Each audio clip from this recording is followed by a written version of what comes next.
ओम नमो भगवते वासुदेवाय। भागवत पुराण सप्तम स्कंद नवाध्याय।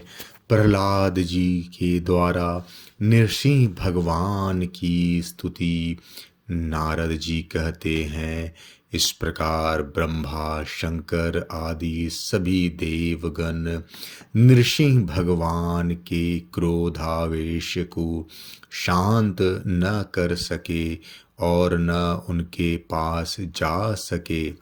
किसी को उसका ओर छोर नहीं दिखता था। देवताओं ने उन्हें शांत करने के लिए स्वयं लक्ष्मी जी को भेजा।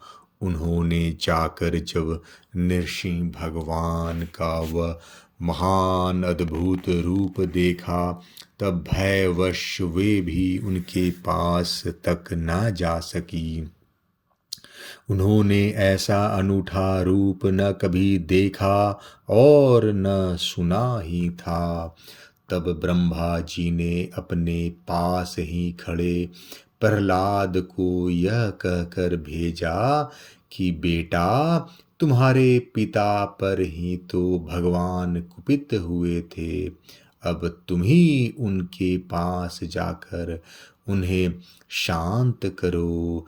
भगवान के परम प्रेमी प्रहलाद जो आज्ञा कहकर और धीरे से भगवान के पास जाकर हाथ जोड़ पृथ्वी पर साष्टांग लौट गए। नृसिंह भगवान ने देखा कि नन्हा सा बालक मेरे चरणों के पास पड़ा हुआ है।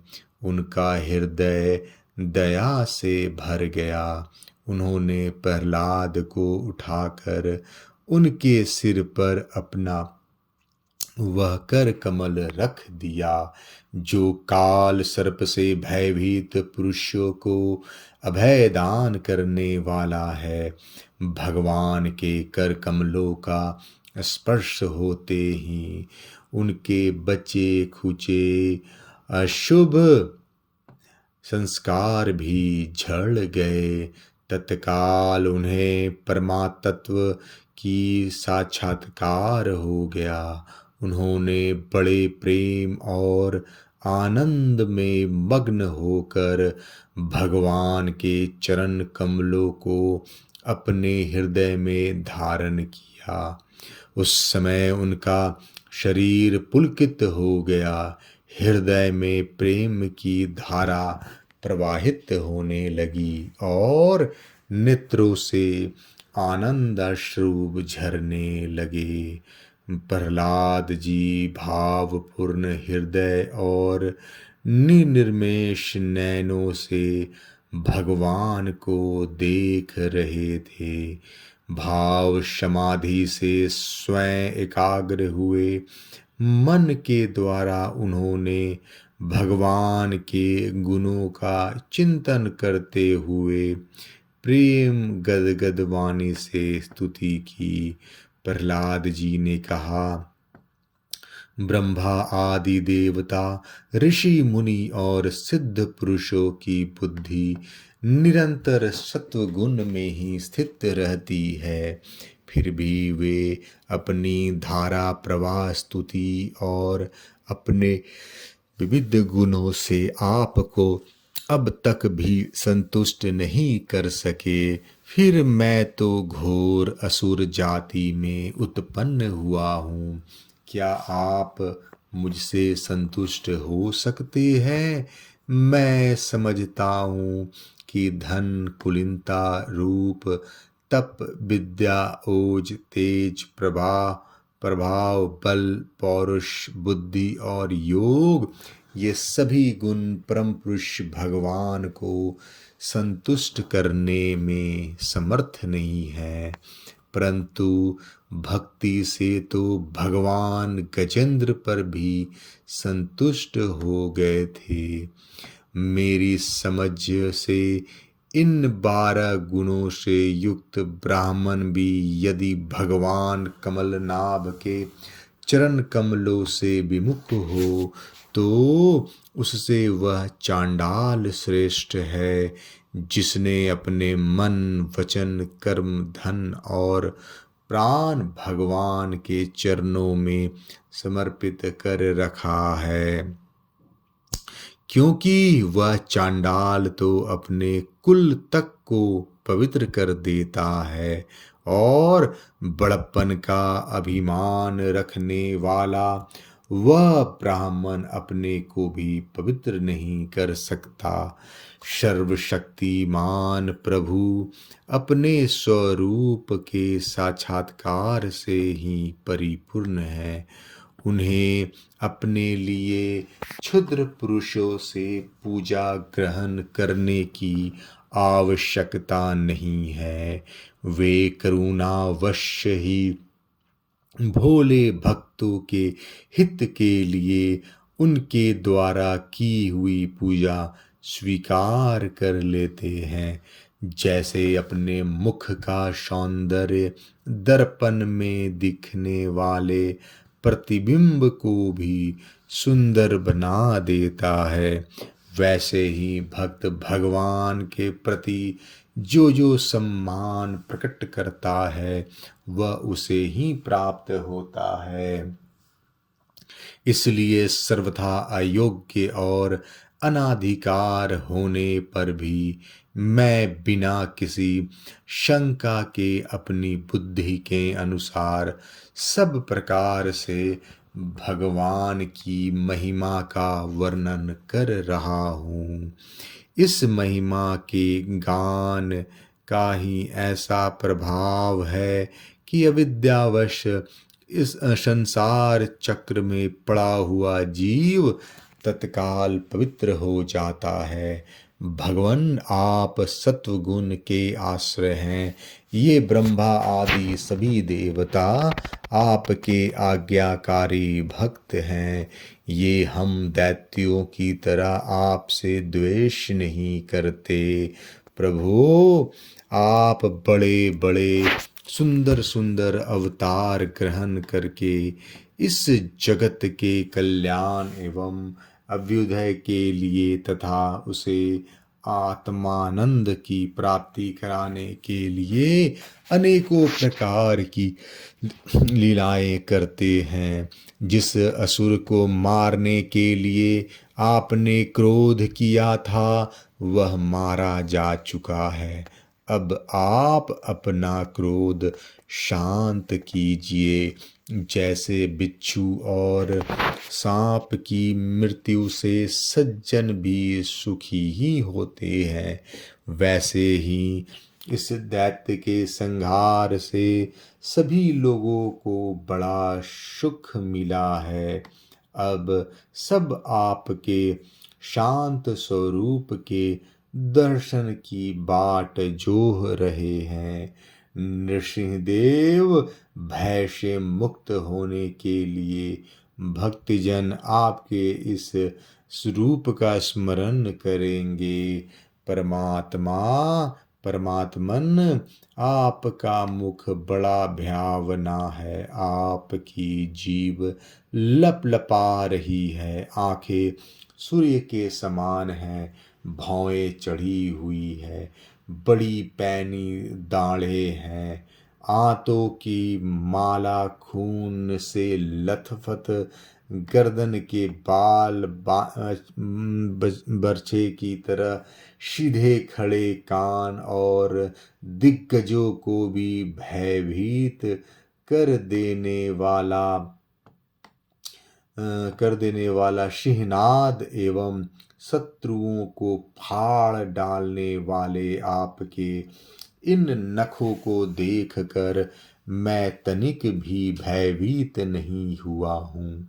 दीन बंधो, मैं भयभीत हूँ तो केवल इस अशहा और उग्र संसार चक्र में पिसने से।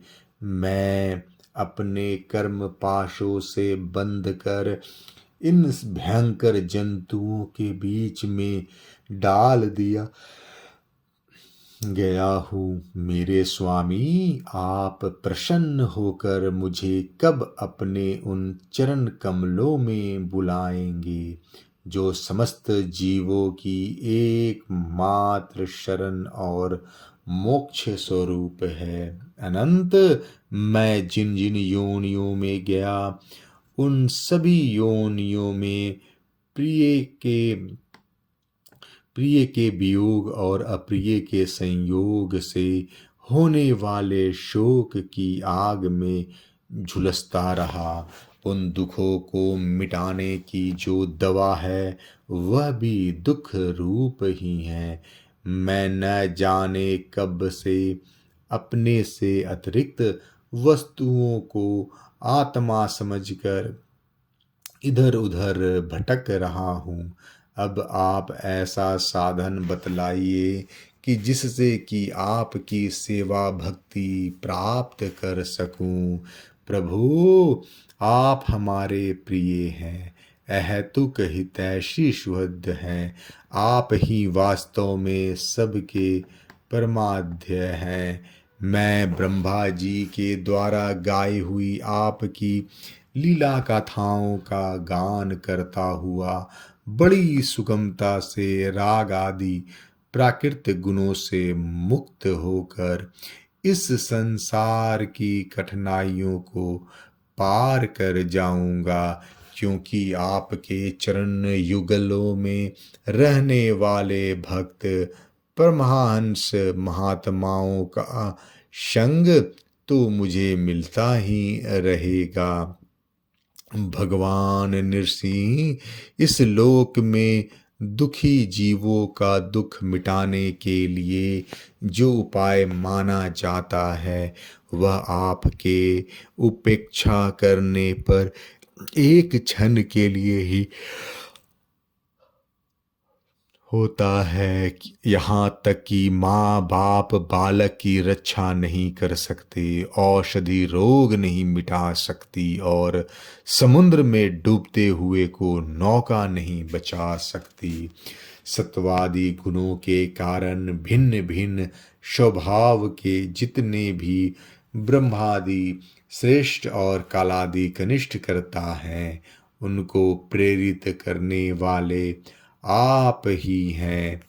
वे आपकी प्रेरणा से जिस आधार में स्थित होकर जिन निमित्त से जिन मिट्टी आदि उपकरणों से जिस समय जिन साधनों के द्वारा जिस अदृष्ट आदि की सहायता से जिस प्रायोजन के उद्देश्य से जिस विधि से जो कुछ उत्पन्न करते हैं या रूपांतरित करते हैं, वे सब आपका ही स्वरूप है। पुरुष की अनुमति से काल के द्वारा गुणों में क्षोभ होने पर माया मनः प्रधान लिंग शरीर का निर्माण करती है। वह लिंग शरीर बलवान, कर्ममय एवं अनेक नाम रूपों में अशक्त छंदोमय है। यही अविद्या के द्वारा कल्पित मन, 10 इंद्रियें और 5 तन मात्रा, इन 16 विकार रूप अरो से युक्त संसार चक्र है। जन्म रहित प्रभु, आप से भिन्न रहकर ऐसा कौन पुरुष है जो इस मन स्वरूप संसार चक्र को पार कर जाए। सर्वशक्तिमान प्रभु, माया इस 16 अरो वाले संसार चक्र में डालकर इख के समान मुझे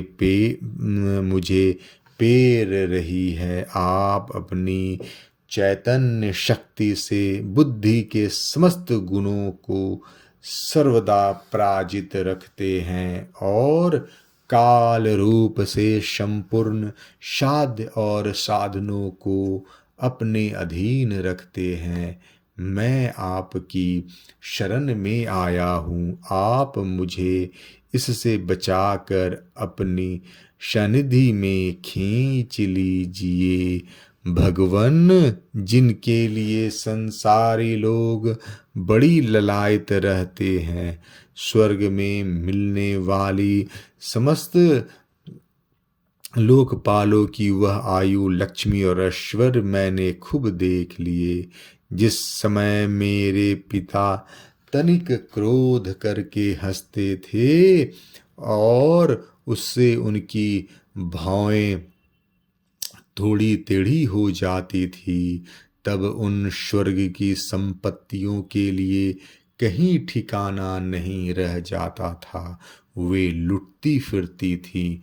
किंतु आपने मेरे उन पिता को भी मार डाला, इसलिए मैं ब्रह्मलोक तक की आयु, लक्ष्मी, ऐश्वर्य और वे इंद्रिय भोग जिन्हें संसार के प्राणी चाहा करते हैं नहीं चाहता, क्योंकि मैं जानता हूँ कि अत्यंत शक्तिशाली काल का रूप धारण करके आपने उन्हें ग्रस्त रखा है। इसलिए मुझे आप अपने दासों की सनिधि में ले चलिए। विषय भोग की बातें सुनने में ही अच्छी लगती है, वास्तव में वे मृग तृष्णा के जल के समान नितांत असत्य है, और वह शरीर भी जिससे वे भोग भोगे जाते हैं अगिनत रोगों का उद्गम स्थान है। कहाँ वे मिथ्या विषय भोग और कहाँ यह रोग युक्त शरीर। इन दोनों की क्षण भंगुरता और असारता जान कर भी मनुष्य इनसे विरक्त नहीं होता। वह कठिनाई से प्राप्त होने वाले भोग के नन्हे नन्हे मधु बिंदुओं से अपनी कामना की आग बुझाने की चेष्टा करता है। प्रभु, कहाँ तो इस तमोगुनी असुर वंश में रजोगुणों से उत्पन्न हुआ मैं, और कहाँ आपकी अनंत कृपा। धन्य है आपने अपना परम प्रसाद स्वरूप और सकल संतापहारी वह कर कमल मेरे सिर पर रखा है, जिसे आपने ब्रह्मा, शंकर और लक्ष्मी जी के सिर पर भी कभी नहीं रखा। दूसरे संसारी जीवों के समान आप में छोटे बड़े का भेद भाव नहीं है, क्योंकि आप सबके आत्मा और अकारण प्रेमी हैं। फिर भी कल्प वृक्ष के समान आपका कृपा प्रसाद भी सेवन भजन से ही प्राप्त होता है। सेवा के अनुसार ही जीवों पर आपकी कृपा का उदय होता है। उसमें जातिगत उच्चता या नीचता कारण नहीं है। भगवन, यह संसार एक ऐसा अंधेरा कुआं है जिसमें काल सर्प रूप सर्प डसने के लिए सदा तैयार रहता है। विषय भोगों की इच्छा वाले पुरुष उसी में गिरे हुए हैं।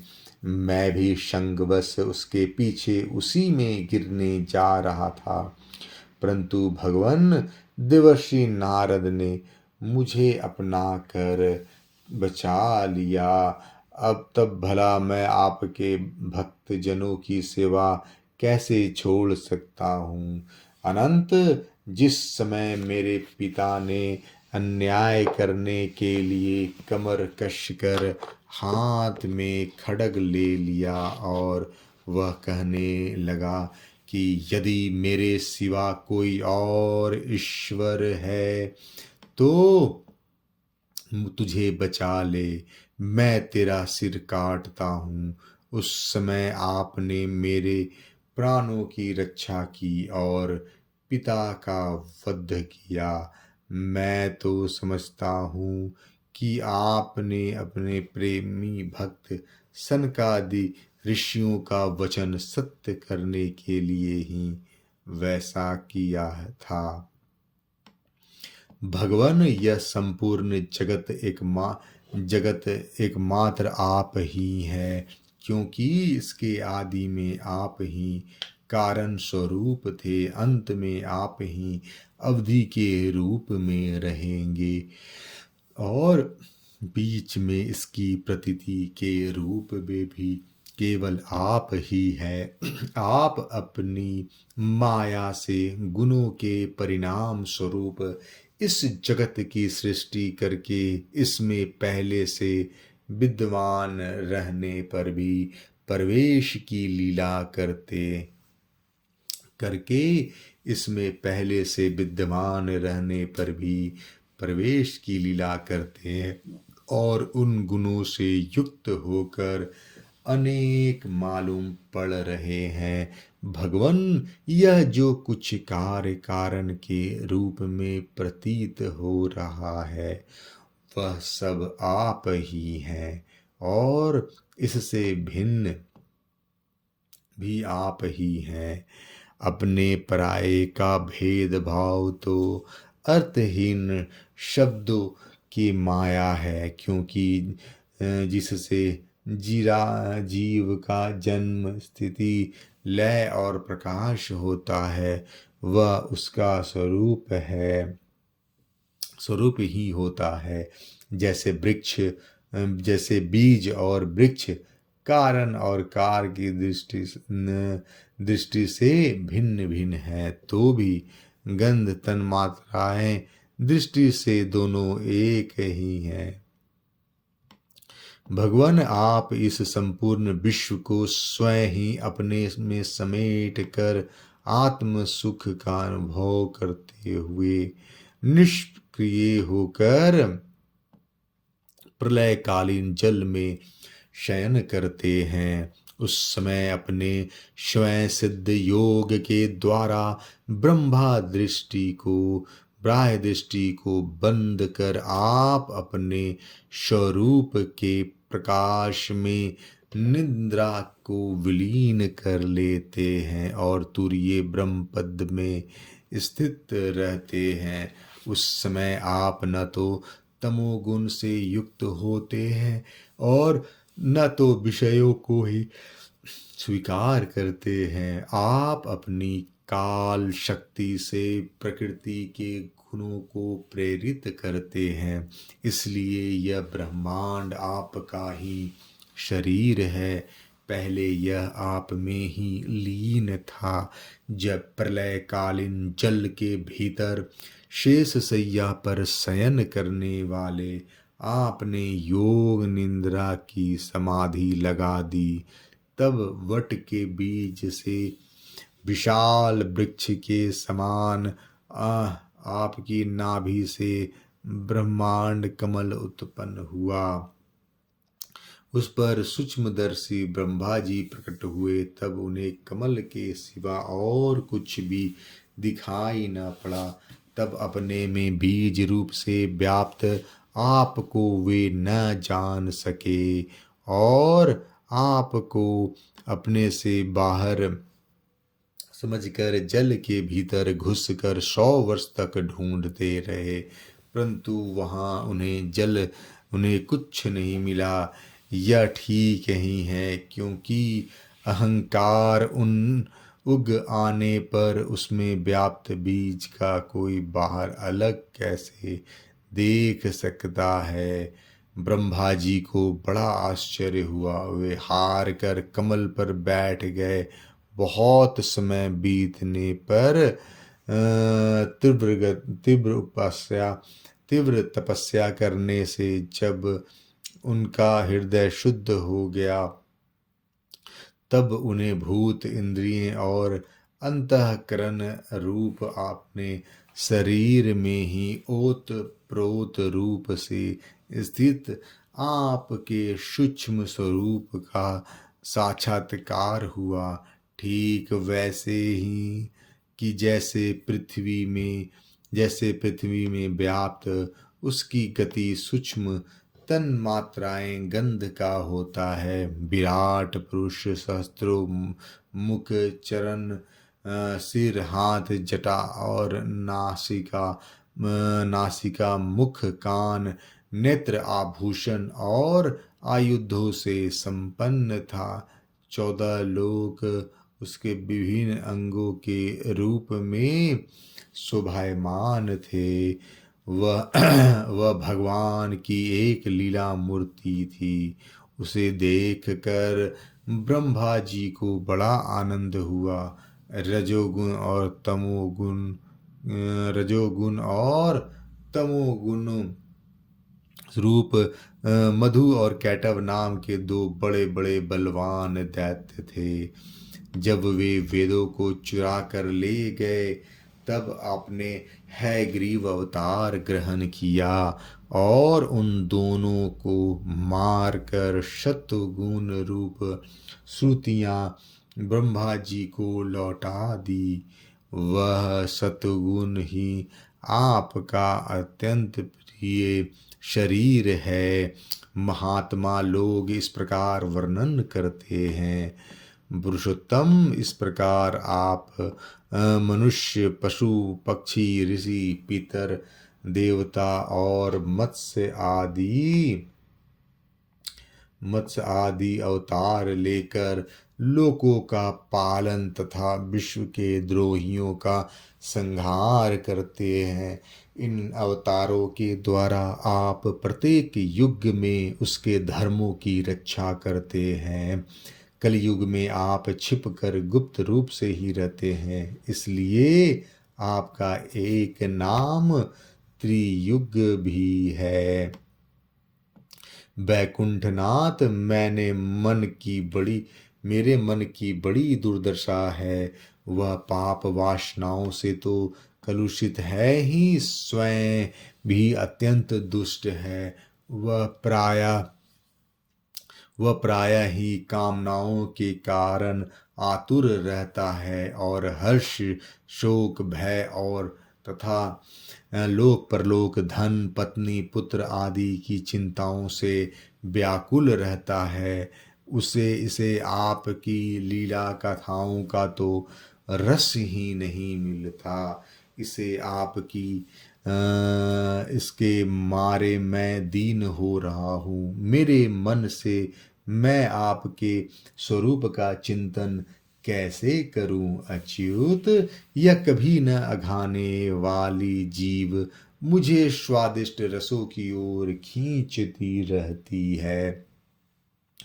ज्ञान जनेंद्रियां सुंदरी स्त्री की ओर, त्वचा सुकोमल स्पर्श की ओर, पेट भोजन की ओर, कान मधुर संगीत की ओर, नासिका भीनी भीनी सुगंध की और ये चपल नेत्र सौंदर्य की ओर मुझे खींचते रहते हैं। इसके सिवा कर्मेंद्रियां भी अपने अपने विषयों की ओर ले जाने को जोर लगाती ही रहती हैं। मेरी तो यह दशा हो रही है जैसे किसी पुरुष की बहुत सी पत्नियां उसे अपने अपने शयन गृह में ले जाने के लिए चारों ओर से घसीट रही है। इस प्रकार यह जीव अपने कर्मों के बंधन में पड़कर इस संसार रूप बैतरनी नदी में गिरा हुआ है। जन्म से मृत्यु, मृत्यु से जन्म और दोनों के द्वारा कर्म भोग करते करते वह यह भयभीत हो रहा है। यह अपना है, यह पराया है। इस प्रकार के भेद भाव से युक्त होकर किसी से मित्रता करता है तो किसी से शत्रुता। आप इस मूढ़ जीव जाति की यह दुर्दशा देखकर करुणा से द्रवित हो जाइए। इस भव नदी से सर्वदा पार करने वाले भगवन इन प्राणियों को भी आप पार लगा दीजिए। जगत गुरु, आप इस सृष्टि की उत्पत्ति, स्थिति तथा पालन करने वाले हैं। ऐसी अवस्था में इन जीवों को इन भव नदी के पार उतार देने में आपको क्या प्रयास है। दीन जनों के परम हितैषी प्रभु, भूले भटके मूल ही भगवान, मूल ही महान पुरुषों के विशेष अनुग्रह पात्र होते हैं। हमें उसकी कोई आवश्यकता नहीं है, क्योंकि हम आपके प्रिय जनों की सेवा में लगे रहते हैं। इसलिए पार जाने की हमें कभी चिंता ही नहीं होती। परमात्मन, इन भव बैतरणी से पार उतरना दूसरे लोगों के लिए अवश्य ही कठिन है, परंतु मुझे तो इससे तनिक भी भय नहीं है, क्योंकि मेरा चित्त इस वैतरणी में नहीं, आपकी उन लीलाओं के गान में मग्न रहता है, जो स्वर्गीय अमृत को भी तिरस्कृत करने वाली परमामृत स्वरूप है। मैं उन मूढ़ प्राणियों के लिए शोक कर रहा हूँ, जो आपके गुणगान से विमुख रहकर इंद्रियों के विषय का माया में झूठा सुख प्राप्त करने के लिए अपने सिर पर सारे संसार का भार ढोते हैं। संसार का भार। मेरे स्वामी, बड़े बड़े ऋषि मुनि तो प्रायः अपनी मुक्ति के लिए निर्जन वन में जाकर मौन व्रत धारण कर लेते हैं। वे दूसरों की भलाई के लिए कोई विशेष प्रयत्न नहीं करते, परंतु मेरी दशा तो दूसरी ही हो रही है। मैं इन भूले हुए असहाय गरीबों को छोड़कर अकेला मुक्त होना नहीं चाहता, और भटकते हुए प्राणियों के लिए आपके सिवा और कोई सहारा भी दिखाई नहीं पड़ता। घर में फंसे हुए लोगों को जो मैथुन आदि का सुख मिलता है, वह अत्यंत तुच्छ एवं दुख रूप ही है। जैसे कोई दोनों हाथों से खुजला रहा हो, तो उस खुजली में पहले उसे कुछ थोड़ा सा सुख मालूम पड़ता है, परंतु पीछे से दुख ही दुख होता है। परंतु ये भूले हुए अज्ञानी मनुष्य बहुत दुख भोगने पर भी इन विषयों से अघाते नहीं। इसके विपरीत धीर पुरुष जैसे खुजलाहट को सह लेते हैं, वैसे ही काम आदि वेगों को भी सह लेते हैं। सहने से ही उनका नाश होता है। पुरुषोत्तम, मोक्ष के 10 साधन प्रसिद्ध हैं। मौन, ब्रह्मचर्य, शास्त्र श्रवण, तपस्या, स्वाध्याय, सर्वधर्म पालन, युक्तियों से शास्त्रों की व्याख्या, एकांत सेवन, जप और समाधि। परंतु जिनकी इंद्रियां वश में नहीं हैं, उनके लिए ये सब जीविका के साधन व्यापार मात्र में रह जाते हैं, और दंभियों के लिए तो जब तक उनका पोल खुलता नहीं, तभी तक ये जीवन निर्वाह के साधन रहते हैं, और भांडा फोड़ हो जाने पर वह भी नहीं। वेदों ने बीज और अंकुर के समान आपके 2 रूप बताए हैं, कार्य और कारण। वास्तव में आप प्रकृति रूप से रहित हैं, परंतु इन कार्य और कारण रूपों को छोड़कर कारण रूपों को छोड़कर आपके ज्ञान का कोई और साधन भी नहीं है। काष्ठ मंथन के द्वारा जिस प्रकार अग्नि प्रकट की जाती है, उसी प्रकार योगी जन भक्ति योग की साधना से आपको कार्य और कारण दोनों में ही ढूंढ निकालते हैं, क्योंकि वास्तव में ये दोनों आपसे पृथक नहीं हैं, आपके स्वरूप ही हैं। अनंत प्रभो, वायु, अग्नि, पृथ्वी, आकाश, जल, पंच तन्मात्राएं, प्राण, इंद्रिय, मन, चित्त, अहंकार, संपूर्ण जगत एवं समगुण और निर्गुण सब कुछ केवल आप ही हैं। और तो क्या कहें, और तो क्या मन और वाणी के द्वारा जो कुछ निरूपण किया गया है वह सब आपसे पृथक नहीं है। समग्र कृति के आश्रय भगवान ये सत्वादि गुण और इन गुणों के परिणाम महतत्व आदि देवता, मनुष्य एवं मन आदि कोई भी आपका स्वरूप जानने में समर्थ नहीं है, क्योंकि ये सब आदि अंत वाले हैं और आप अनादि एवं अनंत हैं। ऐसा विचार करके ज्ञानी जन शब्दों की माया से उपरत हो जाते हैं। परम पूज्य आपकी सेवा के 6 अंग हैं: नमस्कार, स्तुति, समस्त कर्मों का समर्पण, सेवा, पूजा, चरण कमलों का चिंतन और लीला कथा का श्रवण।